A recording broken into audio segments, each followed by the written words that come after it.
Tem noites em que o medo não vem com grito, nem com sangue, nem com vulto na janela. Ele vem com a chuva. Boa tarde, eu sou a Vitória e seja bem-vindo ao Vexa. No vídeo de hoje, eu vou te contar presenças que apareceram no silêncio, figuras que sempre surgem no mesmo lugar e caminhos que parecem abrir só para quem estava no lugar errado e na hora errada. Então, se tu gosta de histórias como essa, já deixa o teu like, se inscreve no canal e ativa o sininho para não perder nenhum vídeo novo aqui no Vexa. Se alguém começasse a te chamar pelo nome, sempre pelas costas, você teria coragem de responder? Meu nome é Rafael Duarte. Isso aconteceu há cerca de 6 anos, quando eu morava sozinho numa casa alugada nos limites de Curitiba. Era um bairro antigo, meio esquecido, com ruas mal iluminadas e um silêncio estranho que começava ainda no fim da tarde. Minha rotina era sempre a mesma. Eu trabalhava à noite, voltava depois da meia-noite, tomava banho, comia qualquer coisa e tentava dormir enquanto o resto da cidade acordava. Na primeira semana, nada de anormal. Casa velha faz barulho, madeira estala, vento entra pelas frestas, normal. Até a primeira vez em que eu ouvi o meu nome. Era uma noite de chuva, não chega a ser uma tempestade, mas era firme e parecia que iria durar a noite toda. Eu estava sentado na cama, no escuro, mexendo no celular sem prestar atenção em nada, e então eu ouvi: Rafael. Não foi um sussurro nem um grito, foi uma voz comum, como alguém chamando de outro cômodo. Veio atrás de mim. Meu corpo reagiu antes da minha cabeça. Um arrepio seco subiu pela espinha e eu virei na hora, esperando ver alguém na porta. Não tinha ninguém. Levantei, acendi todas as luzes, revirei a casa inteira, porta trancada, janela fechada, nada fora do lugar. Convenci a mim mesmo de que era cansaço, mas naquela noite eu dormi com a luz acesa. 2 dias depois, aconteceu de novo. Dessa vez, eu estava sozinho na cozinha, de costas para o corredor, preparando algo para comer, e ouvi novamente: Rafael. Mais claro, mais perto, veio do fundo da casa. Eu congelei com o talher na mão. Não respondi de imediato, só fiquei ali, esperando algum som, algum movimento. Nada. E foi aí que comecei a perceber uma coisa estranha. A voz não era totalmente desconhecida, mas também não era de alguém que eu conseguia identificar. Com o passar dos dias, aquilo começou a se repetir. Sempre quando eu estava sozinho, sempre quando eu estava de costas, sempre chamando só o meu nome. Nunca respondia, nunca repetia, só chamava. Teve uma noite em que eu senti a respiração encostar no meu ouvido, quando ouvi meu nome, fria e muito próxima, mesmo sabendo que não tinha ninguém ali. A partir daí, comecei a evitar o silêncio. Deixava a televisão ligada, dormia com fone de ouvido, qualquer coisa para não ouvir aquilo de novo. Mas não adiantava, ela sempre dava um jeito. Até que, numa madrugada, tudo mudou. Eu acordei com o corpo pesado, como se tivesse preso no colchão, e ouvi meu nome de um jeito diferente, mais íntimo, mais próximo. Veio de trás de mim, quase colado, e dessa vez não foi só meu nome. A voz disse algo sobre a minha infância, um detalhe específico, algo que eu nunca contei pra ninguém naquela cidade. Nunca. O tipo de coisa que só eu sabia. O medo que eu senti ali não foi de estar em perigo, foi pior. Foi a sensação de que aquilo conhecia a minha vida de dentro. Eu levantei num salto, acendi a luz e, claro, nada. Mas naquela manhã eu já sabia, eu não ia ficar ali mais uma noite. Pedi demissão, avisei o dono da casa, arrumei minhas coisas o mais rápido possível. Só que enquanto eu empacotava tudo, uma certeza começou a crescer na minha cabeça. Aquilo não estava preso à casa, estava preso a mim. Me mudei de bairro, depois de cidade e por um tempo funcionou. Meses sem ouvir nada. Eu quase consegui esquecer. Até a noite em que aconteceu de novo. Eu estava andando numa rua movimentada, começo da noite, gente passando, carros, barulho, e mesmo assim ouvi: Rafael, atrás de mim. Virei na hora, ninguém. Ninguém olhando pra mim, ninguém reagindo. E foi aí que eu entendi o pior: a voz. Não precisava mais de silêncio, nem de um lugar específico. Ela só precisava de um momento em que eu estivesse distraído. Hoje ela aparece menos. Às vezes eu passo dias sem ouvir, mas quando vem é sempre igual. Sempre atrás de mim, sempre no momento certo. Só que nos últimos meses ela mudou. Ela não chama mais, ela responde. Uma noite dessas, eu pensei em voz baixa, quase sem som, perguntando o que ela queria. Nem cheguei a falar, e ouvi atrás de mim. Eu sei. No mesmo tom calmo de sempre. Desde então, eu evito ficar de costas para qualquer lugar vazio. Evito espelhos, evito silêncio. Que agora eu entendi uma coisa que não me deixa dormir. Ela nunca quis me assustar, nunca quis me atacar. Ela só me chamou até eu perceber que ela sempre esteve ali. E eu tenho a sensação de que em algum momento eu vou virar antes de ouvir meu nome. E eu não sei o que vai estar atrás de mim quando isso acontecer. Se alguém começasse a te chamar pelo nome, exatamente assim, você teria coragem de olhar? Responde pra mim aqui nos comentários. Relato 2. Se você acordasse no meio da noite e visse alguém parado dentro do seu quarto, você conseguiria fechar os olhos de novo? Meu nome é André Carvalho. Eu morei por pouco mais de um ano em um apartamento antigo no centro de Porto Alegre. Não era um lugar ruim, só era velho. Parede descascando, madeira rangendo, aquele tipo de prédio que nunca fica completamente em silêncio. Na primeira semana eu dormia mal, mas coloquei a culpa no trabalho, na mudança, na rotina, até a noite em que acordei com a sensação de estar sendo observado. A chuva que caía forte ajudava a aumentar essa sensação. Não foi um sonho. Eu abri os olhos de uma vez, como se algo tivesse me puxando para fora do sono. O quarto estava escuro, só com a luz fraca da rua entrando pela cortina. E foi aí que eu vi. Tinha alguém parado perto da porta, imóvel, alto demais, magro demais. Não dava para ver o rosto direito.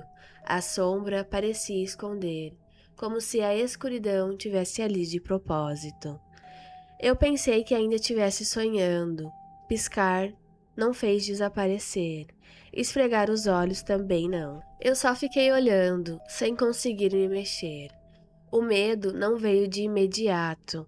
Ele foi crescendo, devagar, como água gelada subindo pelo pescoço, como água gelada subindo pelo corpo.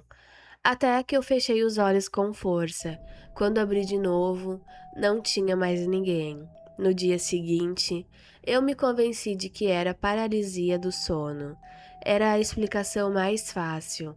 Só que 3 noites depois, aconteceu de novo. E dessa vez eu acordei já sabendo. Antes mesmo de abrir os olhos, eu já sabia que ele estaria ali, no mesmo lugar, sempre no mesmo ponto, entre a porta e o guarda-roupa.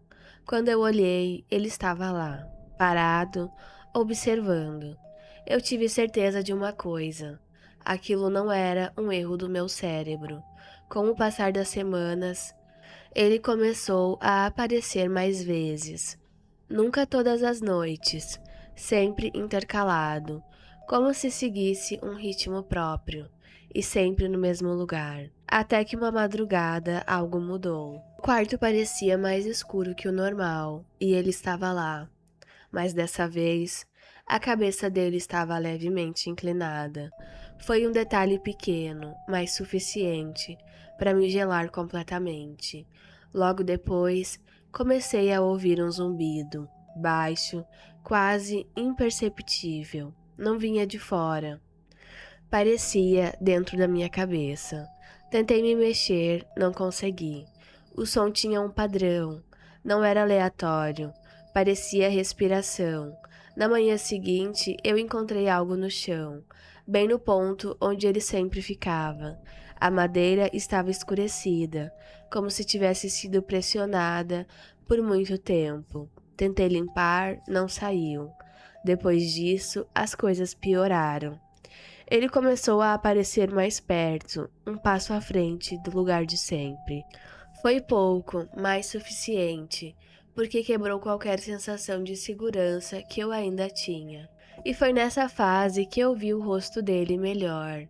Não tinha olhos, ou melhor, tinha algo no lugar, mas era vazio, mais escuro que o resto da sombra. E tinha um cheiro no quarto, velho, metálico, misturado com mofo. Eu comecei a ter lapsos de memória, horas que eu não lembrava, objetos fora do lugar, a sensação constante de que eu não estava sozinho nem durante o dia.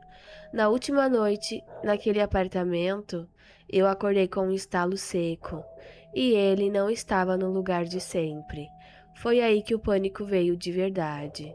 Eu procurei pelo quarto, desesperado, até encontrar. Ele estava ao lado da minha cama, muito perto, inclinado sobre mim. Eu senti o ar ficando pesado, como se alguém estivesse ocupando espaço demais ali dentro. E então aconteceu algo que eu nunca vou conseguir explicar. Não foi uma voz. Foi como se uma ideia tivesse sido colocada na minha cabeça. Clara, direta. Agora você sabe onde eu fico. E eu acordei no chão, com o sol entrando pela janela. A porta do quarto estava aberta, coisa que eu nunca deixava. E no chão, ao lado da cama, tinha marcas como pegadas, mas não eram humanas. Eu saí daquele apartamento no mesmo dia. Deixei móveis, roupas, tudo. Por um tempo, melhorou.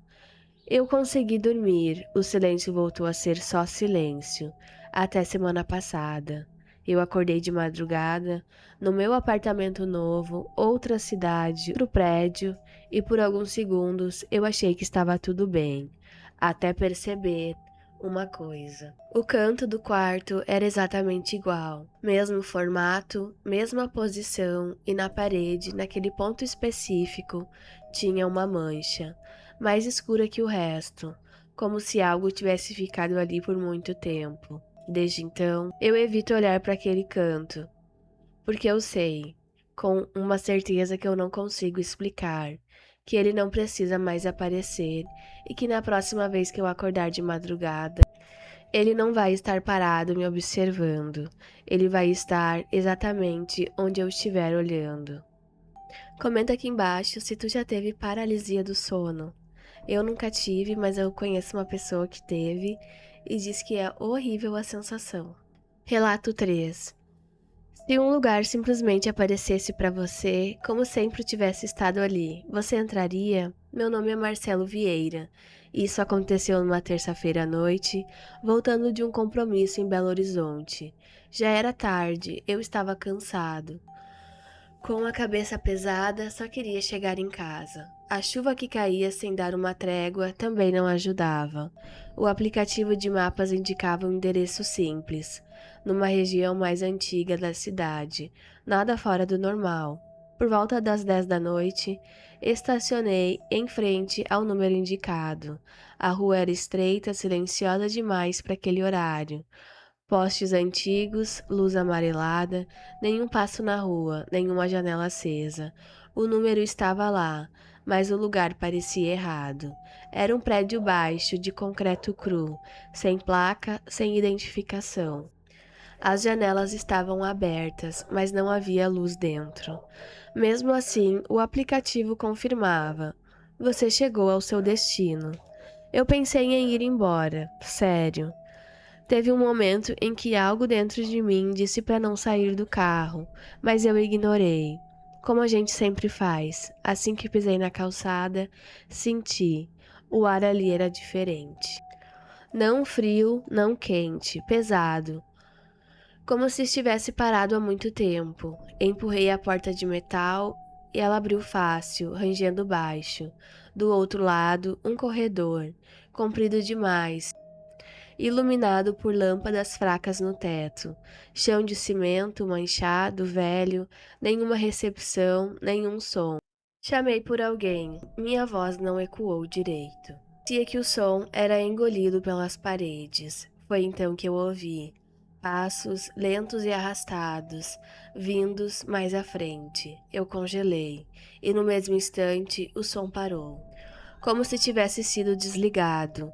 Eu devia ter ido embora ali, mas continuei. O corredor não fazia sentido. Eu andava e ele não acabava.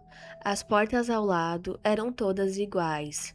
Sem número, sem maçaneta visível, algumas estavam entreabertas e dentro delas, só escuridão.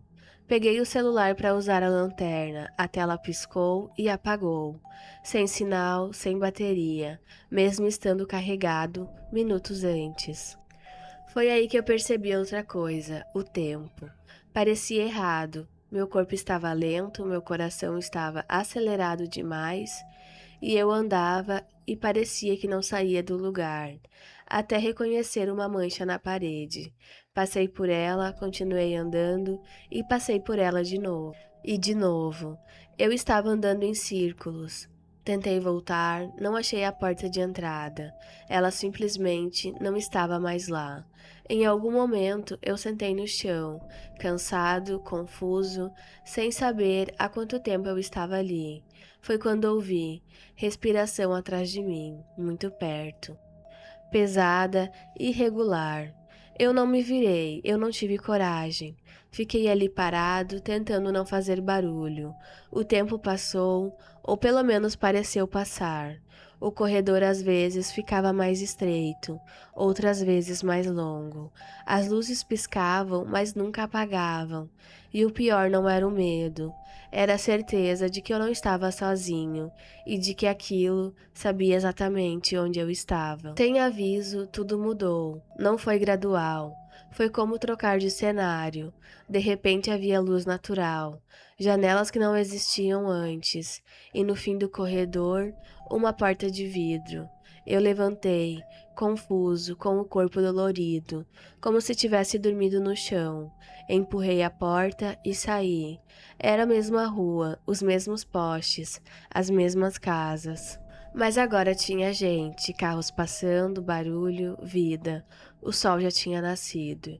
Olhei para trás, o prédio não estava mais lá. No lugar, só um terreno vazio, com mato alto, cercado por um muro baixo. Nada de construção, nada de ruína, nada. Eu fiquei ali parado, tentando entender. Olhei o relógio, pouco depois das 7 da manhã. Eu tinha passado a noite inteira ali dentro. Nos dias seguintes, tentei confirmar. Falei com moradores antigos, olhei registros, mapas. O endereço existia, sempre existiu, mas nunca teve prédio nenhum ali. Um senhor me disse, como se fosse normal, que aquele número sempre deu problema. Gente que se perde, gente que entra onde não devia. Hoje eu evito passar por aquela rua. Evito dirigir à noite sem necessidade. E, principalmente, evito confiar demais em qualquer endereço. Porque, às vezes, o lugar está lá, ele abre a porta e quando o dia chega, só você lembra que entrou. Agora me diz, se o mapa te levasse para um lugar que não deveria existir, você entraria? Me conta aqui nos comentários que eu quero saber. O vídeo de hoje foi esse. Eu te encontro aqui no próximo vídeo.